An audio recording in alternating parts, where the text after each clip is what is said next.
Saya mau cerita sedikit ya saudara. Manifestasi kemuliaan Tuhan itu bisa terjadi seperti ini. Ada seorang wanita namanya Jennifer. Itu dari kecil dia adalah seorang pemberontak, pemakai obat-obat terlarang, dan orang yang suka sesama jenis, lesbian. Sejak dia kelas 2.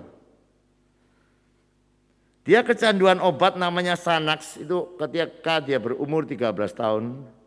Dan dia terikat dengan kokain pada usia 15 tahun. Hidupnya rusak. Orang tuanya tidak lagi sanggup mendisiplin dia sehingga dia akhirnya diusir keluar dari rumahnya. Dia hidup gelandang bersama-sama dengan teman-teman yang lain.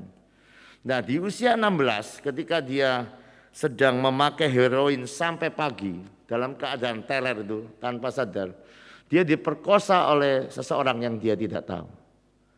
Dan kejadian itu membuat bencana lebih besar di dalam kehidupannya. Sejak hari itu dia tidak ada satu hari pun tanpa obat-obat terlarang, alkohol, dan seks bebas.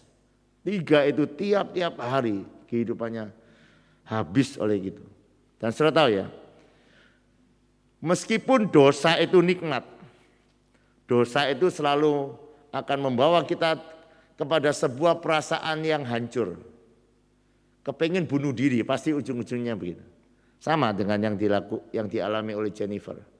Dia mungkin menerima kesenangan dari dunia itu, tapi ada sesuatu di dalam batinnya ini sebenarnya merasa semakin setelah berdosa akan semakin rasa tidak layak apa-apa begitu, banyak. Dia kepengen bunuh diri, tetapi untungnya sebelum dia bunuh diri, dia pergi ke sebuah gereja yang saya sering ucapkannya, King Jesus Ministry, sebuah gereja. Dan di sana ya kemuliaan Tuhan itu melawat dia. Sekali lagi kemuliaan Tuhan melawat kehidupannya. Saya akan bacakan ya. Dia dilawat oleh Tuhan, dia tersungkur di altar dan menyerahkan diri kepada Yesus. Dan hidupnya mulai berubah. Ia dulu benci orang tuanya, sekarang dia bisa mengasihi. Bebaskan dari kepahitan, rasa malu akibat gaya hidup dan dari depresi. Dia mengakhiri kecanduan obat-obat